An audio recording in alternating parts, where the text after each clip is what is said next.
Now I thought to introduce to you tonight, I'm just going to perch my camera up, so I hope that I can hold it steady. And this is what they call an officer's carriage clock.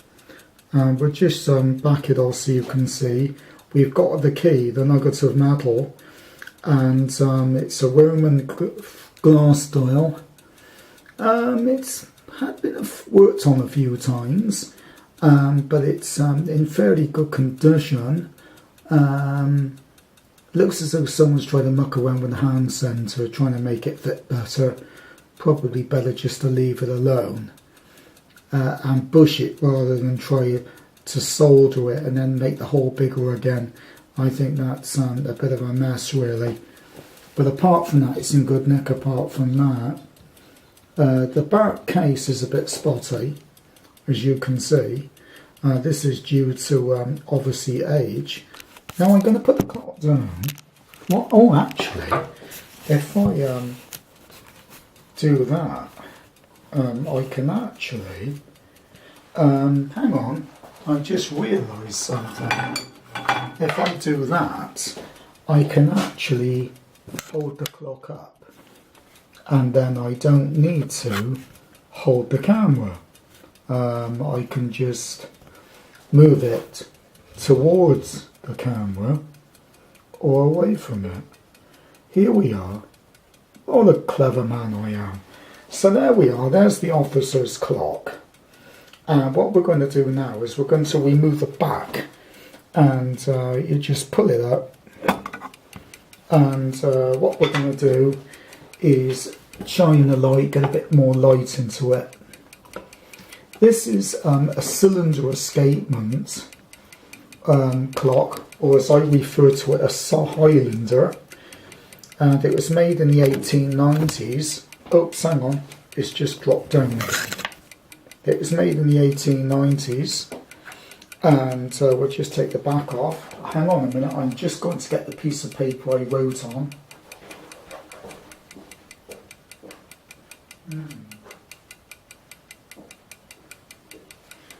No, sorry, I had to get the piece of paper. On the movement it is marked E.G.L, and I thought, E.G.L, what's that? So what I did is I decided to go around on the internet and find out, and it was made in the 1890s by E.G.L clock, and the person's name was E.G.L, and that would have been made in about the 1890s, and the clocks were sold in Paris and London, or as I call it, Gay Paris in London. And as you can hear it ticking. What I've done with this is I've taken it apart, everything, including the escapement plates, and there's only one fault I could find, and that's a crack in the escape wheel jaw, in the top escape wheel jaw. And the reason why is because somebody put it together in a silly way. What they did is they located the bottom pivot first and tried to locate the top one. The trouble is with that is because the wheel is top heavy, it will keep trying to fall.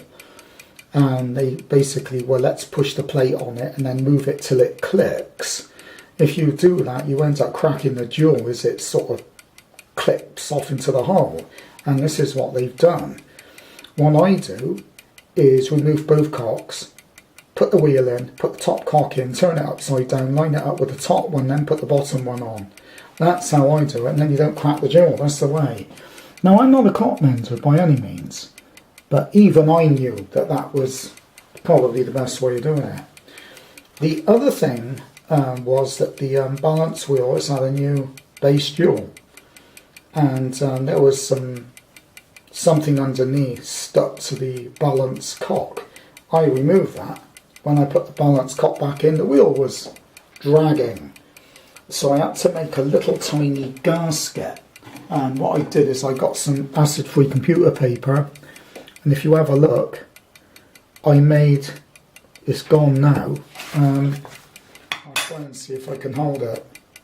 I made a tiny little it won't polyfocus, a little gasket using 240 grade acid-free paper, and it meant I had to make 3 little holes in it, and it was a bit of a pain. I had 3 attempts to make it, and I was still losing my temper as I was trying to get it all to work, so it was a bit annoying. But anyway, when I got it from Paz, my clock friend, I'm just going to leave it ticking, so you can leave it ticking while I get my dip tail stick, and I'll show you.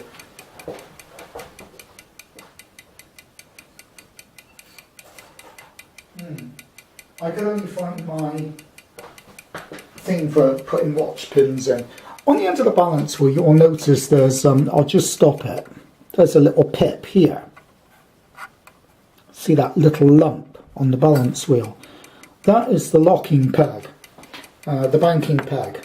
That stops the balance wheel going too far and smashing the escapement. In a lever you have 2 banking pins. On a cylinder you have a banking peg. Now if you notice on that movement, you may not be able to see it, but on that balance wheel, that side, there's 3 little drillings, 1, 2, 3. And I'm not quite sure what they're for, but I can only imagine that they're to either aid getting it in B or seeing how far the movement swings. And what I believe a clock should do is have roughly a cylinder round about half a turn swing, well usually a bit more than half. Unfortunately it's under half, which means the amplitude is low, it's a bit low. But that is a common problem with cylinders, because the cylinder wears, they become less efficient as they get older, and the only way to solve that is by replacing the escapement with a lever. I would not do that, and the reason why is because it's the original escapement, and if it's working I'd rather keep it. A lot of people, what they do is they change the escapement for a Swiss one. What that does is it knocks any bit of value out of the clock, because it's not original. If it's a French clock, it needs a French escapement. You don't want to put a Swiss one in there. You can get French lever escapements, and you could probably fit one of those in there and you're probably going to be fine, but certainly don't use a Swiss one.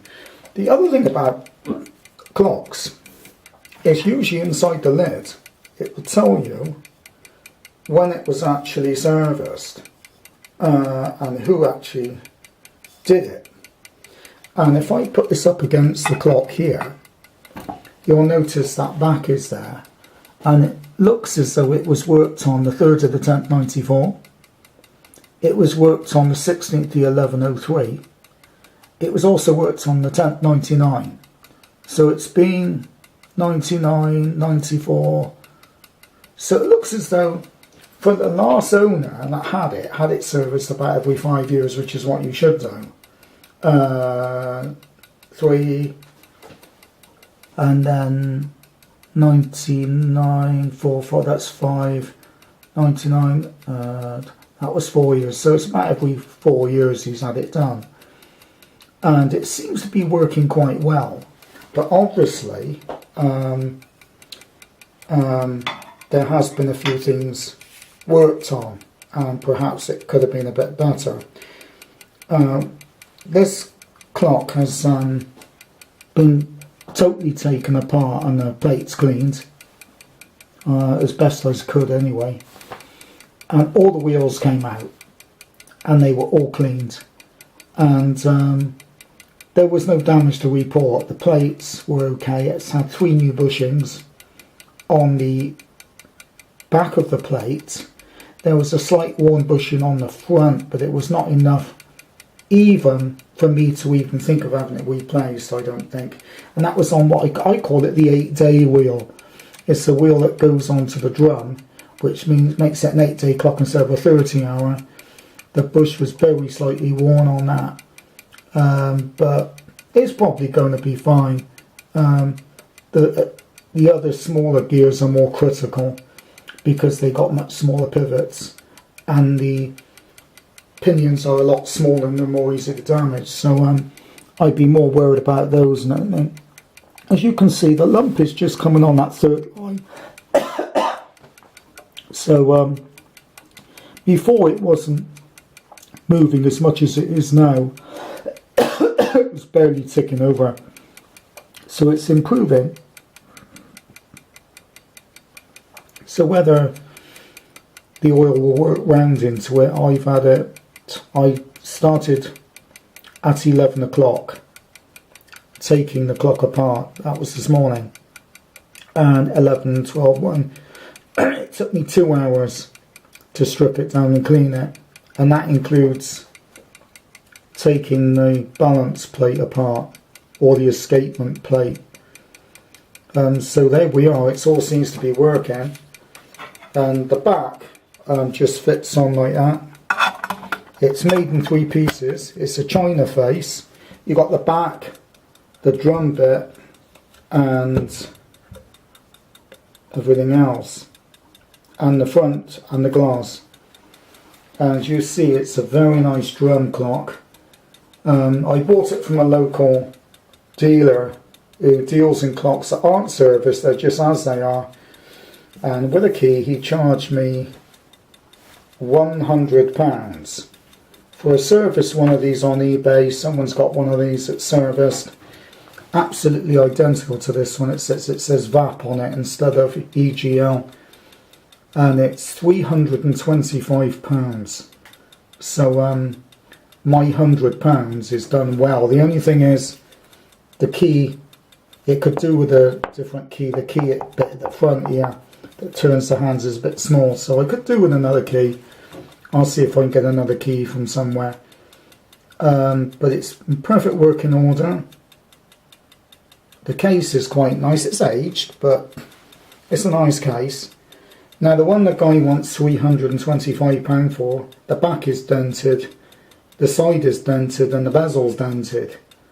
So this one hasn't got any dents in it. So as far as I'm concerned, I've done quite well.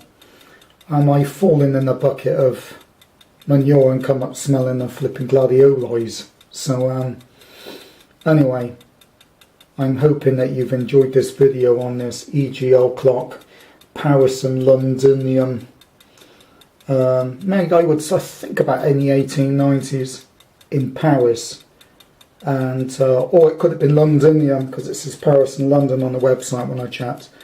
But anyway, it's a nice clock, and I had my eyes on it for the last 4 weeks. It was still in the shop, and I thought, don't see why somebody hasn't bought it, because it's worth twice what you're selling it for. And according to Mr. eBay, and so I decided I'm going to buy that one and take a chance on it. And apart from needing a jewel replaced, which I'll find out if somebody can do for me, I think it's probably perfectly fine. What I did is I took the balance off, let the escape wheel run, and it is noisy. It sort of makes a shrieking sound. So I put a dot of oil into it, and that silenced it. So it's obviously that's the jewel is making a noise because it's slightly damaged. I don't want to scar up the pivot, so what I'm going to do is have a word with some clock people on the internet and see if I can't get that. Send the plate away, minus the balance wheel, and see if they can sort that jewel out. I don't want them breaking the balance, so I won't send that. I'll just send a jewel with the thing with the escape wheel and the screws, so I can get a full set of screws and that jewel repaired. And then all I got to do is put it back together here. Anyway, bye bye everyone. I hope you enjoyed my video on, I believe it's known as French Officer Carriage Clock, is its full title. And there's one on the internet that says GWR on it for Great Western Railway. So perhaps they will also use as desk clocks in offices perhaps as well. So anyway, thank you very much and have a good night and a good day tomorrow.